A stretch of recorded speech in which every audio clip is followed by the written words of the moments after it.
Hello, good afternoon. We have just had our first day of rough cruising.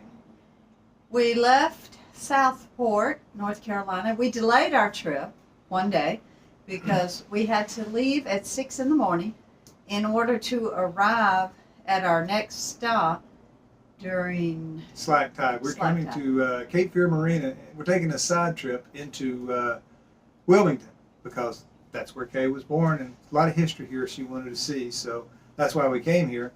But the river has a lot of current as the tide changes, so getting into the slip is very difficult unless you come to slack tide. So we had to leave Tuesday morning at 6 a.m. or we wouldn't have made it. So we did. We were supposed to leave Monday, but we left Tuesday, and we did.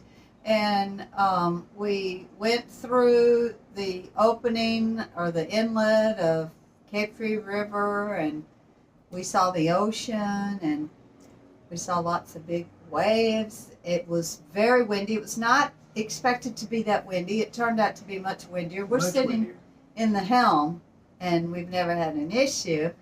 And the waves were so big, and the boat was riding the waves, and we were getting splashed in the face. Splashing over the bow, out the sides, in the face. That was kind of surprising. And then, they always say this is pleasurable boating. So we kind of looked at each other like, well, this is not really pleasurable.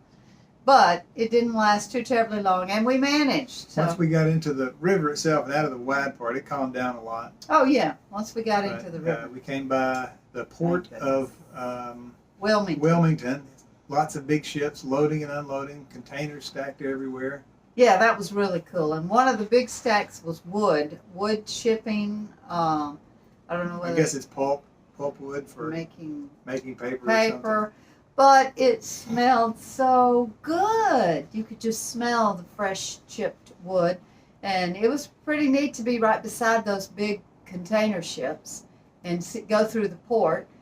And we also went by the USS North Carolina, which was absolutely thrilling and fantastic to me because we'd spend 2 weeks. Our family vacations were at Wrightsville Beach in Wilmington.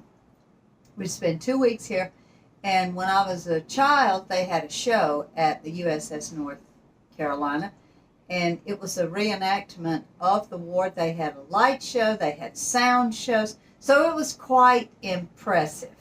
And that show ceased, I think it was 94, but they don't do it anymore. It's a shame because it was a spectacular show. But riding, cruising by the battleship was quite a treat for me.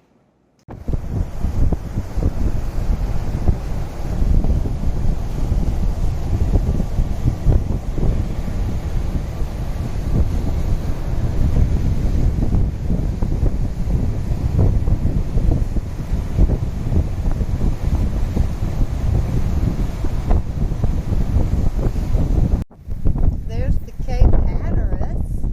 Woohoo, isn't she pretty? Cape Fear Community College.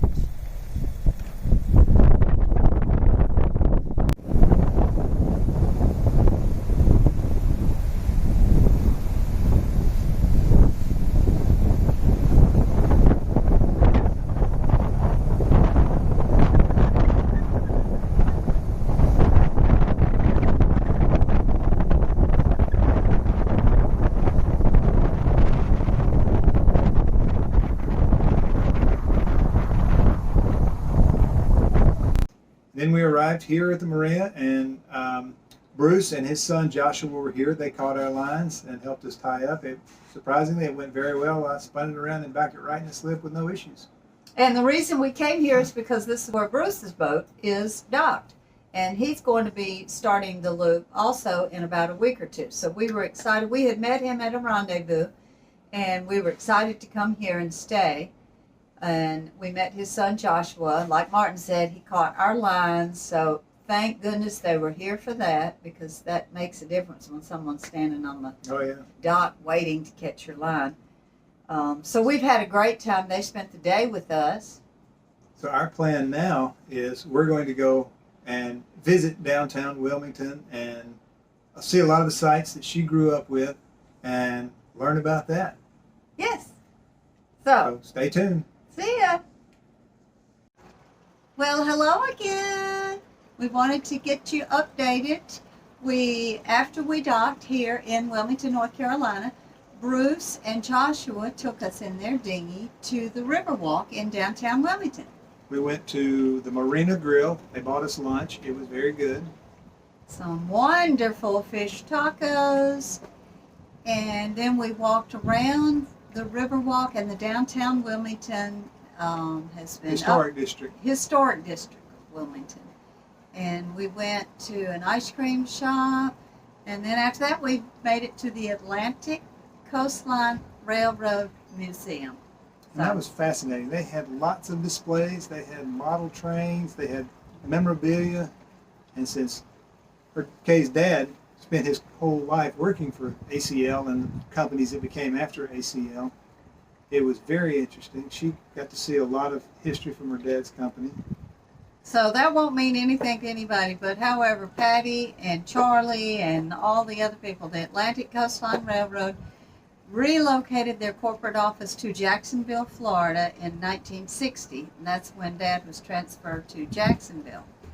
And they had articles about that, pictures about that, but they had a train engine. We could go in a train engine. An old steam locomotive, coal-fired. Yes.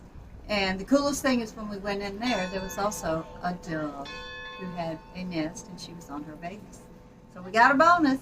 They also had a caboose, and I don't think Joshua had ever been on a caboose or understood what a caboose was. So we all had to get on the caboose, and they had a lot of memorabilia that reminds me of some of the stuff I have right now from Dad when he was working for the railroad.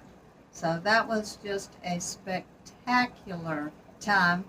And Guinness Book of World Record, longest model train. They set it up at the Civic Center, and I forgot how far it was. It had 1,500 cars on it, and it went so many thousand feet, but it's the longest model railroad train in the world in history. They did that in around 2004, I think. So that was a lot of fun. And then Caroline met us downtown, and we went to a French bistro for dinner. They were taking her out for Mother's Day. So we had a beautiful dinner in downtown historic Wilmington, right there along the Riverwalk.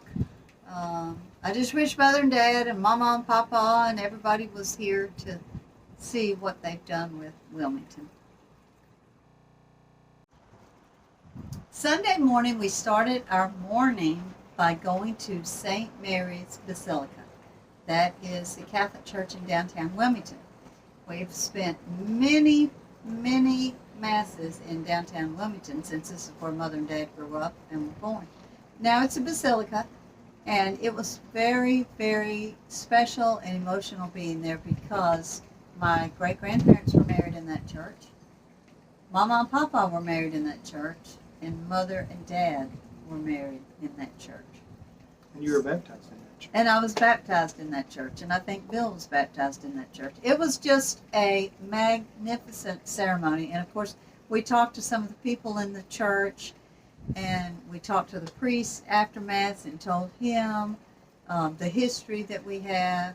And my great-grandparents, there's a stained glass window in St. Mary's Basilica that says, "In memory of Mr. and Mrs. James Madden." And that's pretty cool to see that. They have some history. That's her great-great-grandparents. And they have some history telling you all about that. They also had a cardinal who was very instrumental in starting this Church of St. Mary's. It was Cardinal Gibbons. And I can remember Mama, to this day, Mama and Papa lived on Princess Street, and they would have Cardinal Gibbons over for tea Sunday afternoon. And that tea set that they used only for Cardinal Gibbons when he came over, I still have that tea set. So it was just a magnificent memory. After we left the church, we visited the Oakdale Cemetery where lots of her family members are buried. So we went and we saw all the graves. We saw Mama and Papa and Uncle Al and Elizabeth, my dad's parents, Sadie, my aunts, uncles, We spent hours in the cemetery walking around, and it was quite memorable. It's been, a lot of years since we've been here. After that, we went looking for the house on Princess Street, but we Yeah. didn't know what the address was, so we wandered up and down and looked at lots of houses. Any of them could have been in. They had lots of historical houses, but I just don't remember enough, and we didn't see any information that pertained to Mama and Papa. However, we do, and I know Patty and Charlie would remember this, but we did go to Mama's apartment, A5, Oleander Court. So we did go there, and it looks just the same. It was very touching being there and seeing it. It looks just like it did, I guess, when we were children. 50 years ago. And then, after her apartment, we went to Wrightsville Beach. And of course, we had to go to Johnny Mercer's. Got a hot dog at Johnny Mercer's Pier. And that was fun because every year we'd come up here for a 2-week vacation, and Dad would always take us to Johnny Mercer's, and we'd have to get a hot dog. So this has been a really tremendous, memorable time for me being in Wilmington. So tomorrow we're gonna leave here. We've had some weather here. We've been stuck here for 5 days. Yeah. So it's supposed to clear up. It might rain a little in the morning, but we'll pull out and head to an anchorage just off of Wrightsville Beach and spend the night there. This trip has been especially wonderful, and we want to extend a very special thank you to Bruce, Caroline, and Joshua, who have made the trip. They went above and beyond in every way. And they let us use their car while we were here because he knew there were lots of things that I wanted to do. We went to dinner with them, we had lunch with them, but the whole time they made it so special. Thank you, Bruce, Caroline, and thank you, Joshua. And we look forward to seeing you on the loop as you begin your journey behind us. And I hope y'all will get to meet them because they're coming shortly after we leave here. They will be beginning their loop. So you'll get to see a lot more of them, hopefully, as we travel together. Love everybody. See ya. Blessings to everybody. Enjoy your journey.